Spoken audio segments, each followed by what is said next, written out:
So, we just got ourselves a brand new Wheeling and Crosley generator. This is a P6000 SI, and we got that to run our inverter off-grid system. Now, according to the manufacturer of our inverter, which is Growatt, they specify that for a generator to be attached, it needs to be a diesel and needs to be a 10 kVA, or 10 kilowatt. This is obviously petrol, and it's 6,000 at max, 5,500 rated. Basically about a quarter of the price, maybe even more than that. I have already confirmed that if I leave the inverter into grid mode, I can plug in the lead from there and then trigger it from the inverter, and it starts when the battery gets low and turns off when the battery is charged. So the system actually works. Long-term wise, I can't confirm as yet, but it certainly worked for me for now. My concern is how loud this thing is. Now, the ratings on it is pretty good, and during the day it's not that loud, you wouldn't think twice about it, but at night time, when I expect it to be fired up, it's going to get louder. So what I'm going to do is do some readings on the dB rating that I get from this generator, background noise, and then I'm going to build a dog kennel around it and do some more readings. And I'm going to insulate the dog kennel around it and do some more readings and see if we can get this thing a little bit quieter. So I'm kind of curious to see just how quiet we can make this thing purr. So the first thing we're going to do is get a basic reading from the known point. I'm going to use the step ladder and the shelf. So to leave this thing in full speed,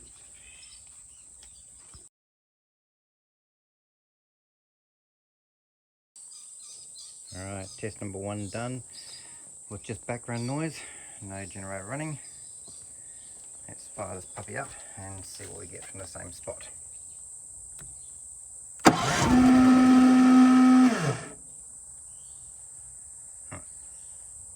It's alright, it'll start.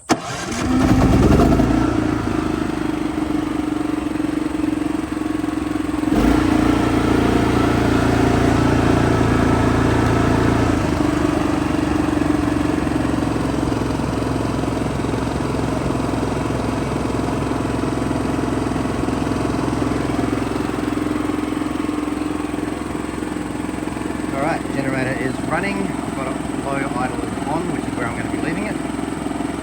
So let's do another reading.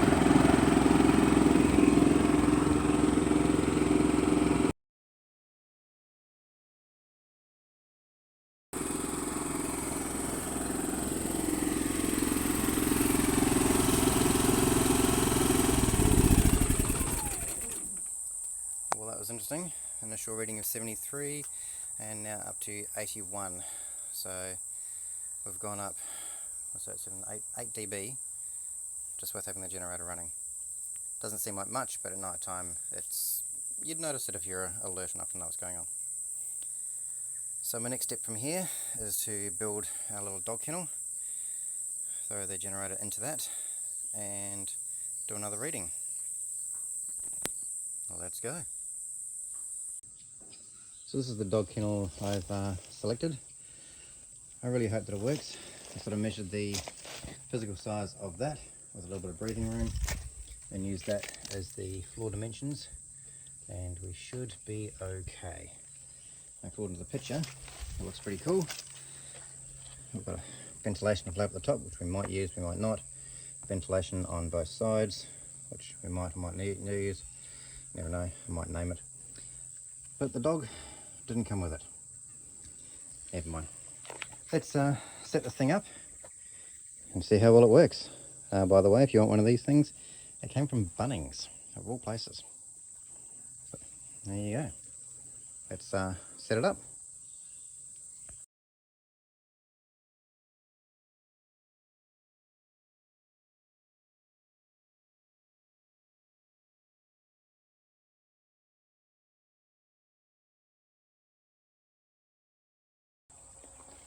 So, with everything unpacked, I can see a few issues that might be of concern. The first one is, will the generator fit through the door? Now obviously if the generator's inside, I don't need access to it, but generators take fuel, which means I need to be able to refill it and check the oil and so on. So I might have to modify this dog kennel a little bit to suit my purposes. Very cool thing, this whole thing goes together with Phillips screws, so anybody should be able to put it together. What do you think? Maybe? Maybe?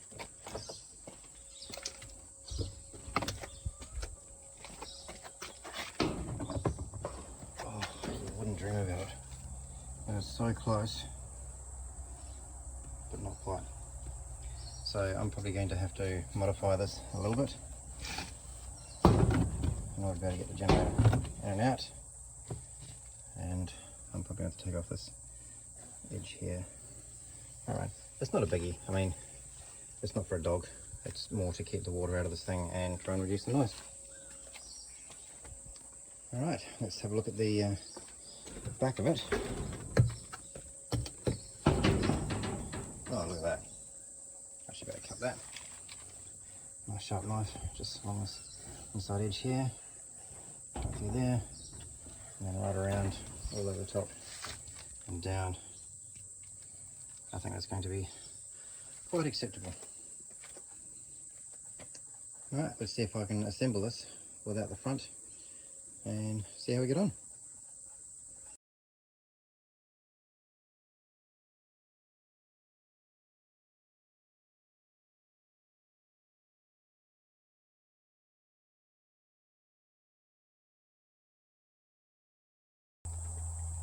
So there we have it, basically a dog kennel. Obviously I haven't screwed the thing together yet, and they do give you a little doggy door, which personally I don't understand. I mean, seriously, if the dog is that big, because it's the extra large one, I'm really not going to care much about a little tiny wrap. But still, that didn't take too long. I think, let's have a look. We have a flap. Oh, that's pretty cool. Nice little stand for that one. Got ventilation on the sides. That'll certainly help. And the same on the other side. Cool. Alright, so for the purpose of this demonstration, I'm going to disassemble it a little bit, slide the generator into its resting space so we can do some tests. Alright, let's go. Now I'm pretty sure you guys didn't need to see me dismantling it and remantling it, so we've edited that part out. The problem I had was I can't take the front off without taking the floor out, and I can't get the generator in with the floor in place without the front on. So for this test I've left the floor out, but the generator, as you can see, is well and truly acting like a pooch. So let's do another dB reading of the outside area for an ambient, and then we'll start it up and see if this has made any difference at all.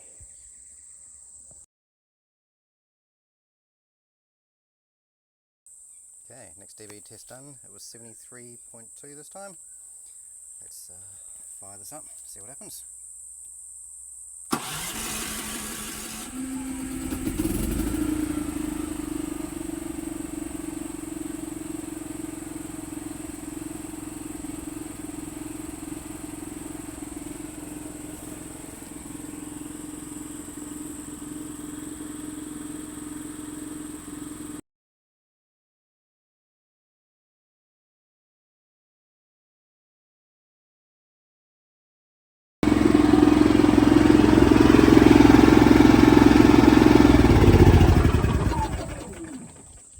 Well, that was an interesting test. So with it running, I had the lid closed at that stage. It was 85.5, so 85.5, and with the lid open it dropped down to 83.6. there may be quite a bit of noise coming out from the front. This whole thing could end up to be a bit of a failure. So I bought it now, so next step is to sound deaden the inside of it and trim this edge off so I don't have to keep pulling it apart. And I'll put the floor in, screw it all together properly. You can see there's a couple of gaps along the top edge here which aren't done. And then again, we'll see what the result is. Let's get to it.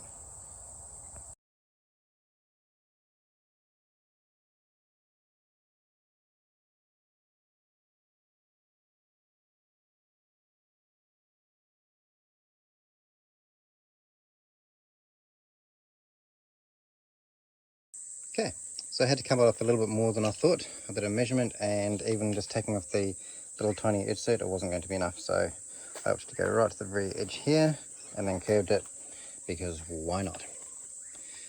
All right, let's reassemble this thing, including the floor, and see if the generator actually fits.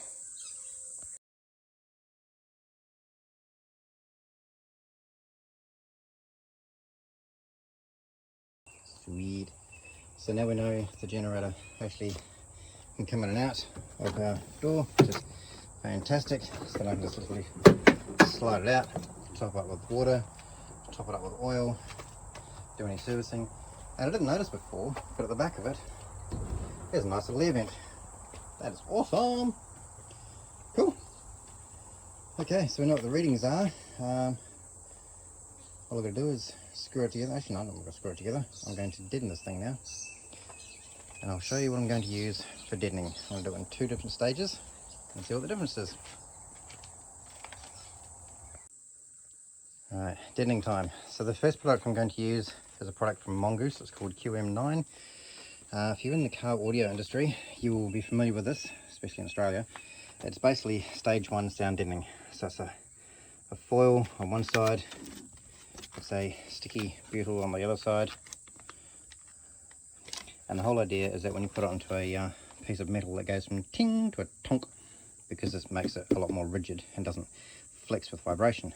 So I'm going to put that on all the sides, the roof, the floor, the whole lot, and then give it another test. After that, I'm going to put on a product called Insulator, and that's from a company called Car Builders. This one is also really good for reducing noise. A lot of times we put this onto the roof of the car. It just helps climate control inside the vehicle. It stops the rain noise coming through. It does make a big difference. A lot of people don't use the second layer. This would be stage 2. Some people do. So yeah, those are the products I'm going to be using. I'm going to deaden some panels and do another test.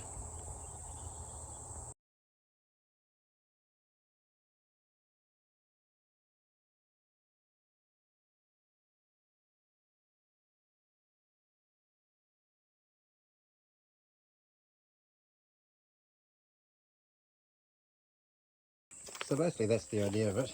I just cut it into strips. So in this situation, these are 120 wide, around about 100 each. So I'm just going to do little square blocks all the way down. I'll do the same on the other side, and then we'll finish off these ones here. Put some of those ones, do the corners, the top, the bottom, the whole thing, and that'll be that piece done. But at the moment, sun has gone down, mosquitoes have come out, so I'm going to call it for the day and continue this tomorrow. Alright, as it stands, I have deadened the 2 walls and the back and the front. I have yet to do the roof. It is very hard work. It is a scorching day, but that's where we're at so far. As you can see, I've got a fan trying to cool me down. Let's put this part together again, and then I can do the roof. And with that, the roof is also deadened. So clearly I couldn't cover the ventilation part because I want to be able to utilise that later on. We'll just drop those on top of there, slide our generator on, ready for the next test. Okay, roof is on, generator is in. As you can see, it's completely stage 1 deadened on the inside. I haven't gone absolutely nuts. As you can see, there are a few little gaps, but for the most part it is pretty well covered, and I'm not going to worry about the floor. Alright, let's fire this thing up, get a reading.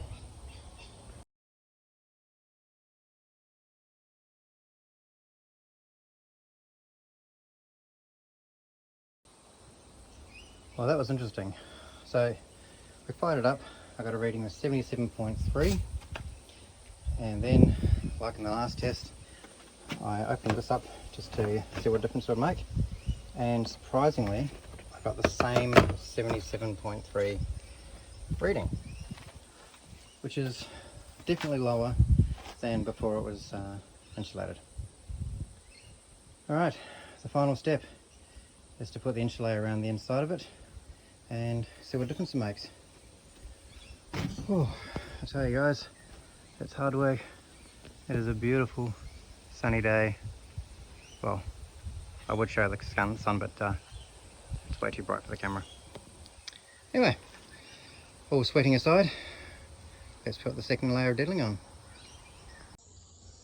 Well, slight change of scenery, but it started raining. Immediately after I said blue skies and it's so hot, it started raining.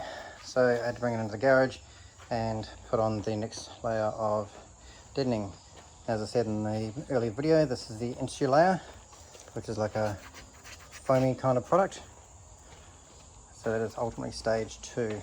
So certain spots you can see stage 1 poking up from behind, but all the panels are deadened to stage 2 level. Okay, let's go and assemble it, and hopefully the rain stops enough for us to get our next measurement. Okay, final deadening is done. The kennel is put together right down to the screws. Everything is secured, everything is screwed in. It's in its resting place, and as you can see, quite well insulated. So from here we'll put the generator in, and we'll take another dB reading. Look at that, isn't she pretty? Okay, start her up.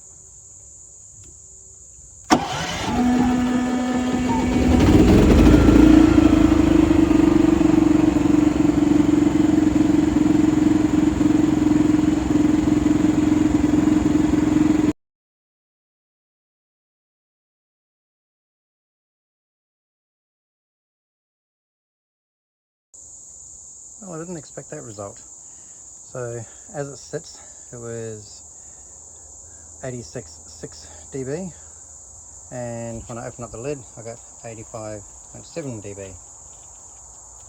So according to the readings, it's louder with the second layer of deadening than it was without the second layer of deadening. Could also be background noise. There's a lot more background noise going around here at the moment. Anyway, I've got one more test to do, just shits and giggles. I'm going to spin it around 90 degrees and face the generator that way, and still get the reading from the same place on my ladder, just to try it. Okay, box is spun around. As you can see, let's have another reading. I assume it's going to be way less because we're no longer looking at direct microphone. Let's find out.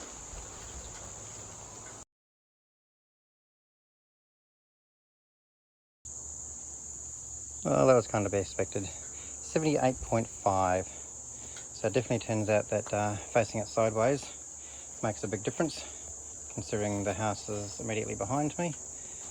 So yeah. Okay, I'd like to be able to recreate it and try it all again, make sure I got all my figures right, but that would mean buying another one and re-deadening. I'm not going to do that. Was it a wasted product? Maybe, maybe not. The first layer absolutely made a difference. The second layer, not so much, which surprised me. I suppose from here what I could do is build a door to go on the front, but then I'd have to find some way of ventilating it because ultimately it's an engine and it's going to get hot. Anyway, thanks for coming along this ride with me and finding out exactly how much of a difference it makes. Like I said, the generator works really well. I haven't tested it under full load on our inverter. Our inverter is only a 5 kilowatt. So all I bought this for was basically if the battery gets too low during the night time, it'll start up, run the house and keep the batteries going until daylight when the sun comes up. It's not designed to completely charge the batteries. I understand that GrowWatt's version of what's required would be to run the house in full and charge the batteries at the same time. Thus they require a 10 kilowatt generator. But for me, this is going to do the job very, very nicely. Thanks for watching. Hope you get some useful information out of it. Ta-ra!